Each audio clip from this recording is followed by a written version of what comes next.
independent, nonprofit news. Applaud Vermont Digger, and of course, honor Ann.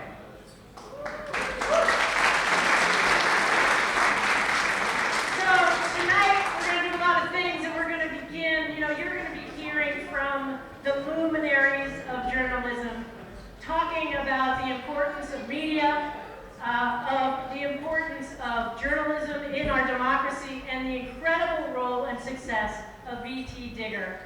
Just to give you a heads up, we're going to have a bit of a program before dinner, then we will break for dinner, and after dinner you're going to see the star of the show. Well, so we were thinking, if we went around this room one by one, we could easily compile thousands of Ann stories. Now, not stories written by Ann, that'd probably be in the tens of thousands if we really numbered it up, but stories about Ann, about her vision, about her tenacity, and about her courage. So before we get into the program tonight, Sue and I were thinking we might share one of our quick Ann stories that goes all the way back to the humble beginnings of Vermont Digger. So as we look at the program tonight, it's in front of you on your chairs, Sue and I realized that we're among the only speakers who have been on the, shall we say, pointy end of Ann's pen. And we've gotten some column mentions in Vermont Digger over the years as on-again, off-again public officials. And we were thinking back to a time in 2009 when Ann first ventured into the State House as Vermont Digger's sole reporter. I mean, she was the only employee at the time, of course. And Sue and I were actually opposite each other in a great annual tradition at the State House known as the state budget. In 2009, it was the deepest part of the Great Recession. And my boss, Governor Jim Douglas, was in a battle royale with the legislature. Is that right? Yes, I know that pretty well, Neil. In fact, it's kind of fun to be on the stage with you because our careers have careened and come together in interesting ways over the years. But that was a momentous year for me. As a member of the House Appropriations Committee, the Speaker of the House was right over there. Thank you, Staff Smith, for that appointment in the middle of the Great Recession.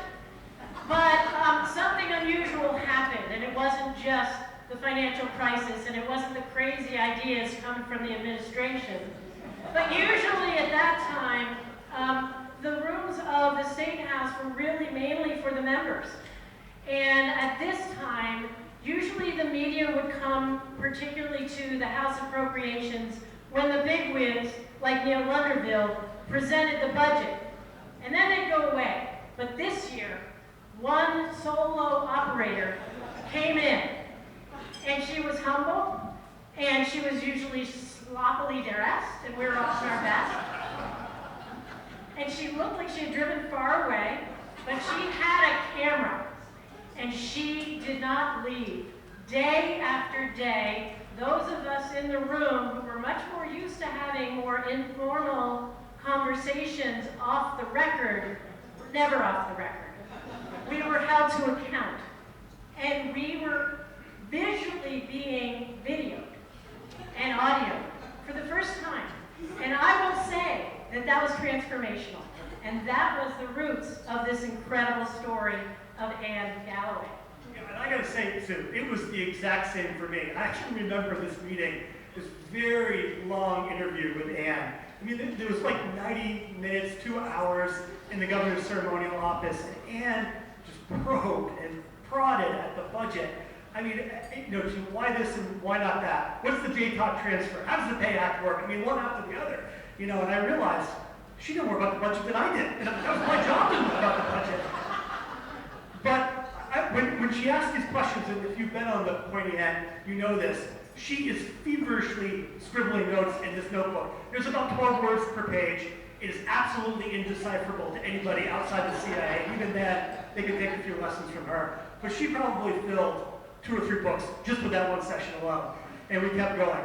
And in these conversations, and there were a lot of conversations that we had with Ann that first year in 2009, a portrait of Ann emerged. Very smart, obviously, very dogged, to the point of bother for public officials. But that is the point. Democracy does not work without sunlight. But she was also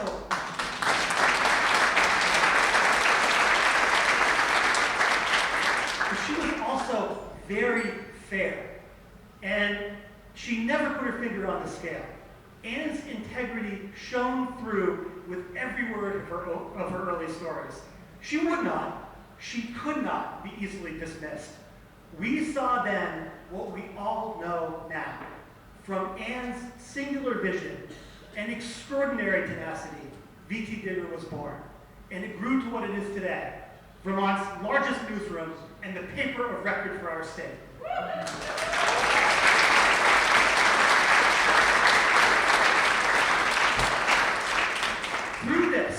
Through this, Anne pioneered a whole new category of journalism, independent, non-profit news. She showed how reader-supported local news can thrive while corporate news withered. She lit a beacon for others to follow, and we've been inspired by it ever since. So, thank you, Anne.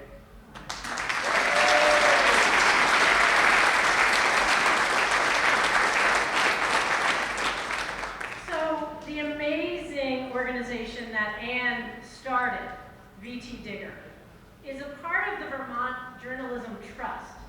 And at the helm of the board, we've been fortunate to have strong leaders who supported local journalists, helping Anne really give life to this grand idea. And I want to recognize some key leaders of this grand history. Bill Schubart, please stand up.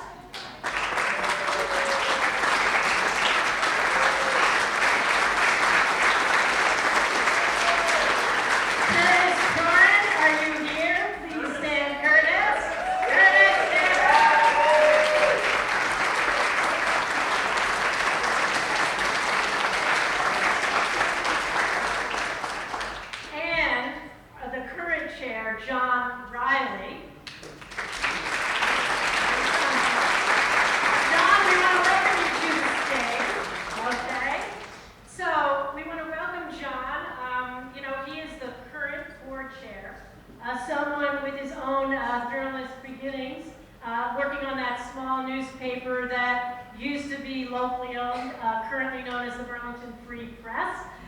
We thank him for his leadership and we welcome him right now.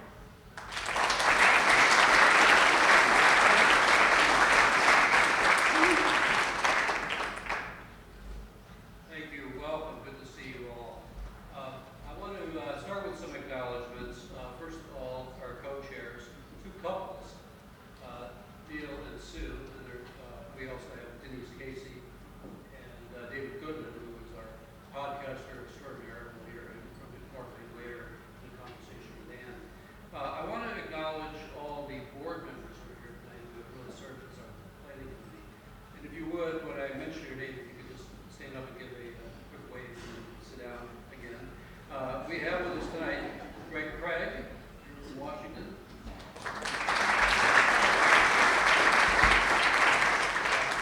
And maybe hold our applause here. So, Don Hooper. Applaud for Don. Bill Mayers.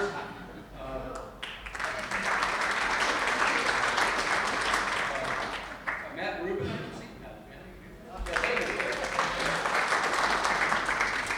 Dave Simonton. Louisa Shibley was supposed to be in my tent, so I guess she's running late. Catherine Stearns.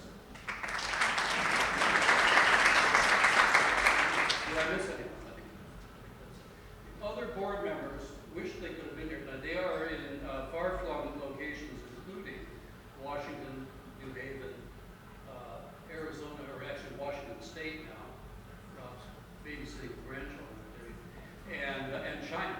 So they wish they could have been here, but obviously couldn't. But they all participated in the planning, and we really appreciate their help. Let me just also acknowledge the staff. Let's start with the business staff.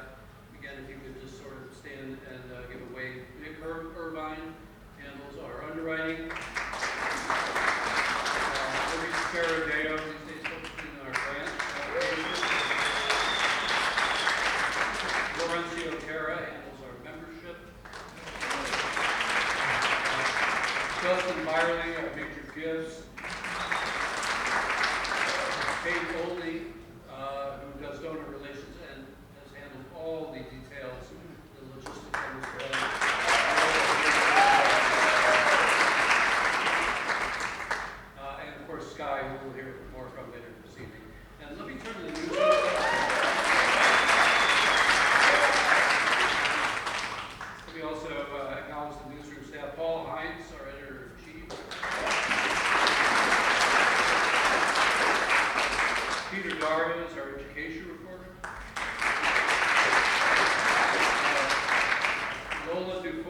Sarah Mierhoff, our political reporter.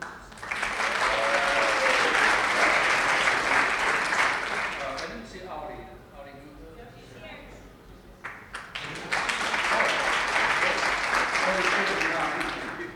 Aaron Patenko, data and graphics. John Robinson, covers Northwestern. Glenn Russell, our photographer.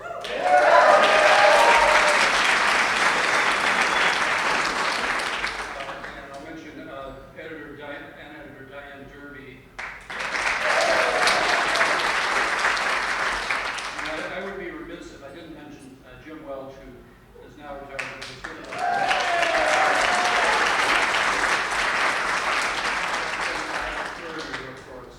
In many ways, including our internship program, which we have now named in his honor, the Jim Welch Internship Program.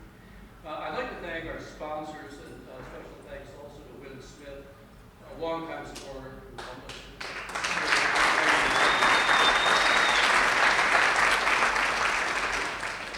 And I would also like to acknowledge the presence of Richard Watts, who runs the Community Journalism Project at UVM.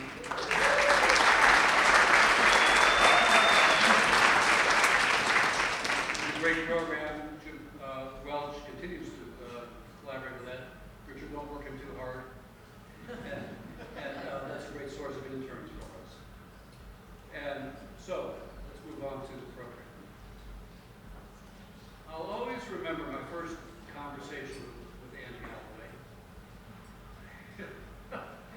I had started out as a reporter at the Maryland Free Press, and then my career took me to Washington and then Boston. And as Jane and I were contemplating our return to Vermont, I contacted Ann and I said, I admire what Digger was doing. I was interested in being considered for the board. And she said, sure, let's talk. And we agreed to meet for breakfast on Saturday morning at the Harvard Diner. Now, I know we've shared some stories about Ann this evening. And I will say that she did oversleep a bit and was slightly late for that meeting. But any of us who've ever received an email from Ann at 4 o'clock in the morning can easily understand and forgive that tardiness. But we had a good conversation, and she told me two things that really stuck with me. One, about her objectives, her vision, her key objectives for the Digger. One was to preserve investigative reporting. It's so important, and it's often a casualty when a paper is in decline and cutting expenses. Where do you cut? Those labor-intensive projects could be the first thing to go. And of course, she continues to focus on that. That's her hallmark, the award-winning work that she did on the EB5 scandal up in the Northeast Kingdom, that Ponzi scheme. She continues to follow that. Somebody tells me we have to ribbon that for that. And the other was to ensure that every Vermonter, every community had access to news. And then she told me something that really stunned me. She said the Brattleboro Reformer was down to one reporter. And that's when it sort of hit me. This is how bad it's become. I mean, I remember the Reformer. It was Norm Runyon's paper. Norm, a bit of a legend. He had worked for UVI, covered world capitals, London, Paris, New York, Washington. He covered the Kennedy assassination. And then he settled in Brattleboro and managed a paper. It was a vibrant paper that was vital to Southern Vermont community. And today, or at that time, Ann and I talked, its staff decimated. And I'm sorry to say this is all too common. A few statistics. Since 2005, this country has lost over 2,000 newspapers. Half of journalists have lost their jobs. And an estimated 70 million people now live in what could be called news deserts. It's a crisis. But let's bring it back to Vermont for a second. Where would we be if not for these dedicated reporters and editors that we have here? And the essential coverage that they provide, covering the legislature, government agencies, critical issues with homelessness, addiction, education, healthcare, access to it, and importantly, the flood in July, where they warned people about the impending severity of the storm. Some even received push notifications on their phone. Scott was one, warning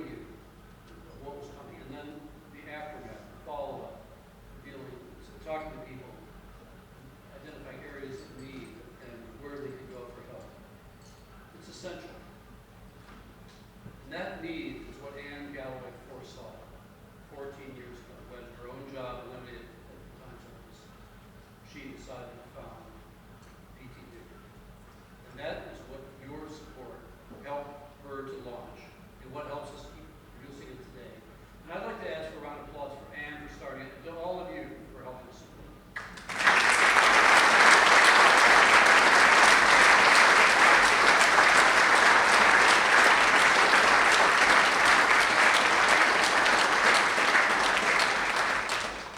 So, last thought.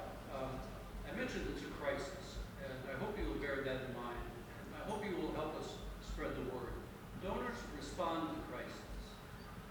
Times of natural disaster, of course, but I'm thinking in terms of their planned giving.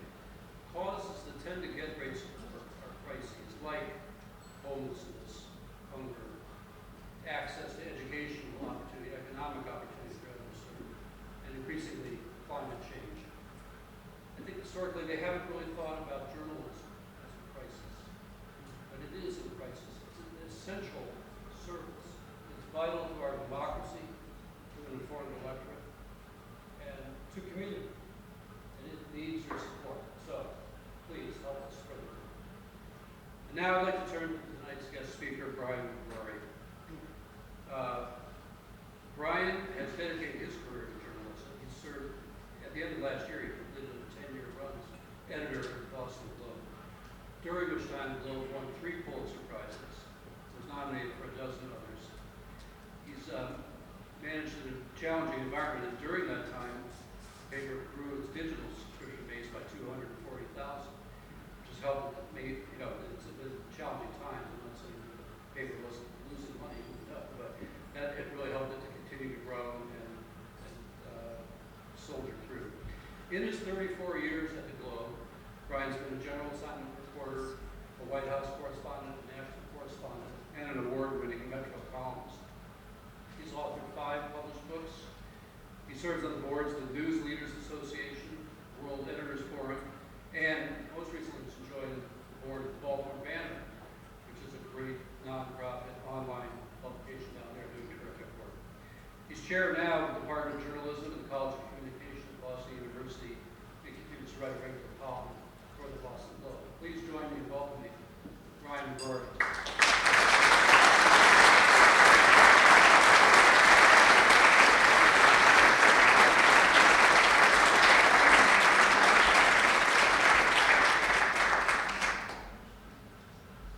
Thank you, John, for those very kind remarks. Thank you for the invitation to be here. Thank you to the board members who are here and the members of the committee that put on this extraordinary dinner in tribute to Anne. Now may be the right or the exact wrong time to make a confession. I was born in Boston. I was raised in Boston and all around Boston. I went to college in Maine. I've lived there in Boston all my life, but for a few stints in Washington. I never stepped foot in Vermont until I was in my 30s. I had been all over the world. I'd been to the Philippines, China, Thailand, Tokyo, virtually every European capital covering the President of the United States, Venezuela, Moscow. My first time in Vermont was in the late 1990s. I decided to spend Memorial Day weekend up here on a getaway. It was the hottest weekend I have ever felt in my life. The very nice people at our Woodstock hotel decided it wasn't really necessary to put water in the pool. You have these black flies up here in May that literally swarm your head like a fleet of Apache helicopters. I was a very brash 30-something-year-old columnist, and I wrote a column about my weekend in Vermont that began with the line, "I must have gone left when I should have gone right." And I ended up 100 miles from the nearest fried clam. The kicker was, never again, Vermont, never again. But a funny thing happens on your way from your 30s to actual maturity. And me, one of them was my stepdaughter attending Middlebury College. She got in 4 years ago, and they were 4 of the most blissful years of our lives. She got really sick of seeing me up here, but I fell head over heels for your wonderful state. Middlebury itself is gorgeous, the cookies at the Otter Creek Bakery, Burlington, the Hotel Vermont, Hen of the Woods. I loved it all, and I couldn't get enough of it. And while I was here, partly during the pandemic, after I was vaccinated, I really took to reading Vermont Digger, and was really amazed by what I was seeing.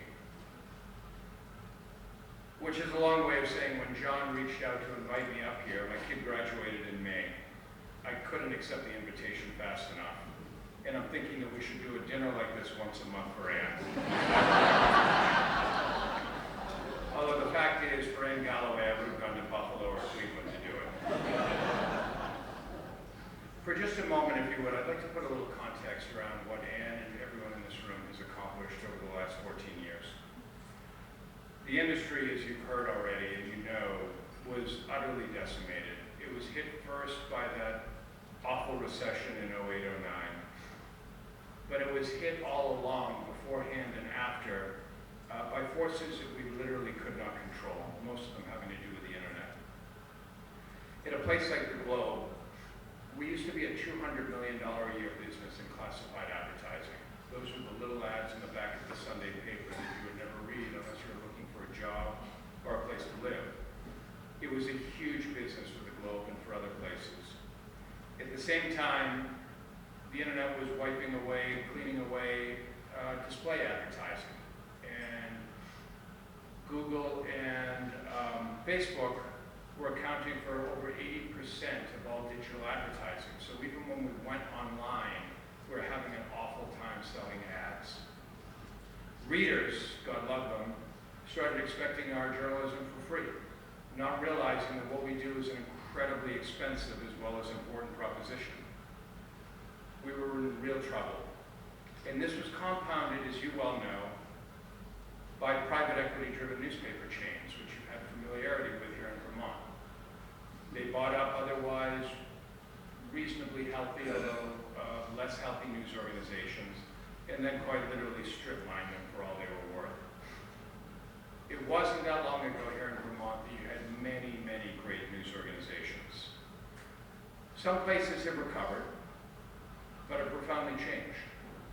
The Globe, back in the heyday, had a newsroom staff of about 540 people. When I left, we had 250 people. The Washington Post, as you've seen recently, is still in a lot of trouble, and they're very fortunate that they have one of the wealthiest men in the world owning it, but that still doesn't get them out of a $100 million hole. The Wall Street Journal has a great niche, and the New York Times is in a really great place because of their big bet on digital subscribers. I will say at the Globe, we were able to turn it around. I appreciate John bringing this up by focusing entirely on digital readership. We still have a print product. We charge a great deal of money for it. I hope some of you are subscribers up here. We charge north of $1,000 a year for a print subscription. I often joke internally that there's going to be a day when we have one subscriber, probably the car dealer Herb Chambers, who spends $100 million a year on his subscription.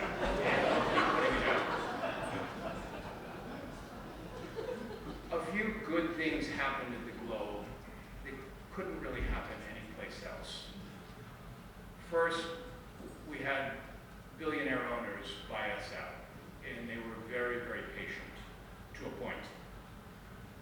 Those billionaire owners, John and Linda Henry, were also insistent that we treat the Globe like a business and that we stop losing money in the way that we were. John's solution was, let's start charging what our journalism is worth. I want $1 a day online. When he brought this up about 10 years ago, this was heresy. Most people were selling subscriptions for $25, $50 a year in journalism. John wanted $360 a year. I told him in one private conversation that even though he rescued the Globe, he was single-handedly going to be responsible for ruining it. And he nodded politely and said, "That's nice. Go ahead and do what I say," which we did. We started charging $1 a day, and we changed the mantra of the newspaper from being the paper of record to being the paper of interest. We're competing in all sorts of ways with places like Netflix and other subscription services. And we knew that if it felt obligatory to write, it was probably obligatory to read.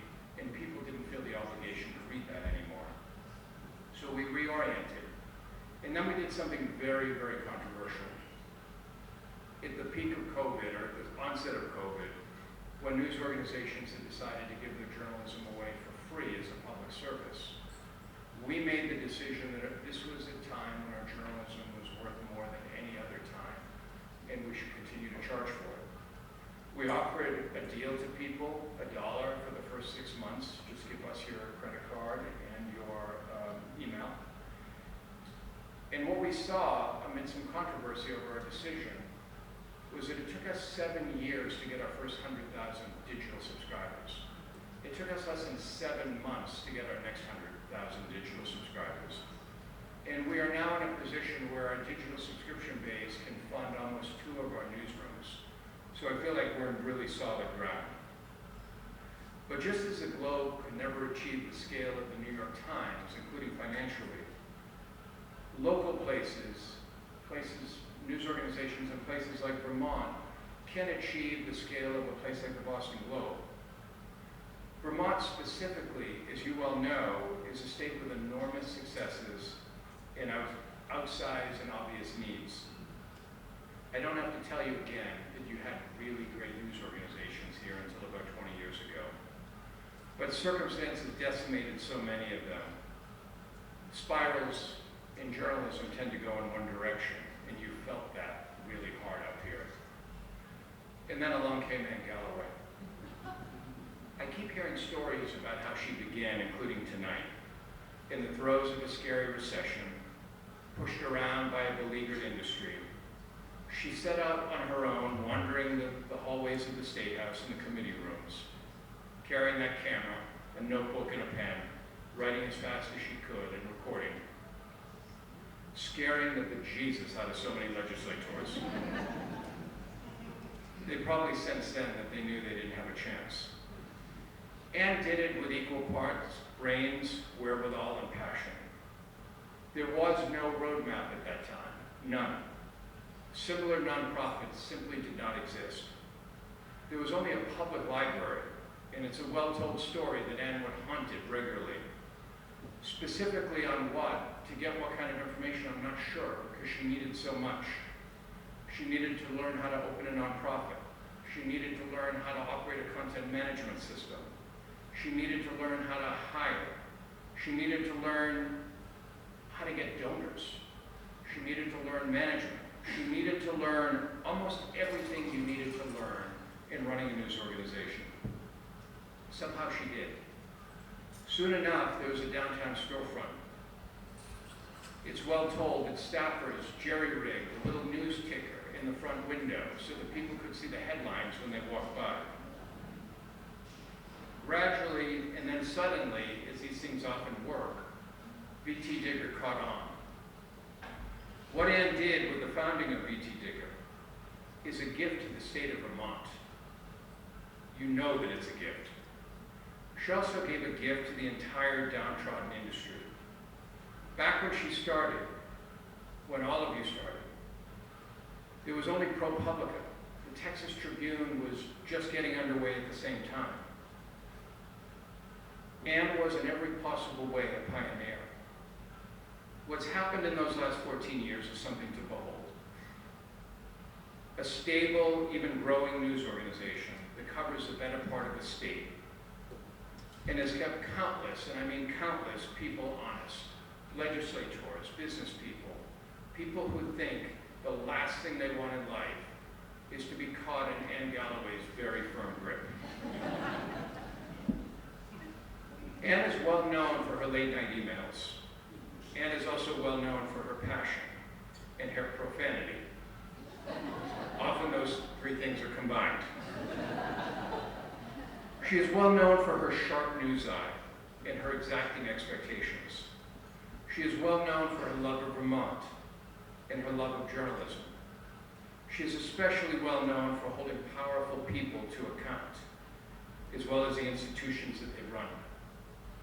This is the essence of what great journalists stand for, and it is at the core of what Anne and Vermont Digger do. But in the process, Anne and VT Digger have done something else as well. Truly great news organizations don't simply tell the public what's wrong. They also share with the public what's going right. They give people a sense of pride and purpose. They offer them the facts and the context to make sense of an increasingly complex world. They provide common ground and give common cause. And this is what VT Digger has done. This is Anne's legacy. Anne is passionate, she is pragmatic, whether it be with an expose on the hijinks of people at JP who thought they could get away with things that they couldn't. It's also with the extraordinary coverage that will be award-winning coverage of the aftermath of the floods in Vermont, when VT Digger was ever more essential. And now we're seeing that model cropping up all over America. There are broad efforts in New Hampshire and Maine. There are big, ambitious initiatives in Baltimore and Chicago, in Houston and in Memphis. There are literally thousands upon thousands of local nonprofits cropping up to help solve the problem of a lack of journalism in a questionable democracy. In every locale where these news organizations are being launched, there is one true thing. Vermont Digger is on their minds. And all of your success is what they're trying to turn into their success.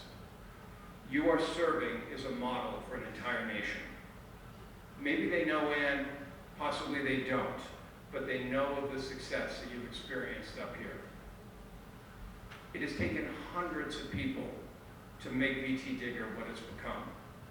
Dozens and dozens of elite journalists, reporters, editors, so many others. It has taken marketing experts, it's taken technologists, finance specialists, and it's taken donors, many, many generous donors. We could always use more donors. But at the center of all this, there is one person who for 14 years has thought about Vermont Digger the first thing in the morning and the last thing at night, and that is Anne Galloway. There are very few people, Anne, who have accomplished what you have. You've made the state better, and you've given hope to a very challenged industry. It's an honor to be here to speak, and I really thank you for all you've done. Thank you.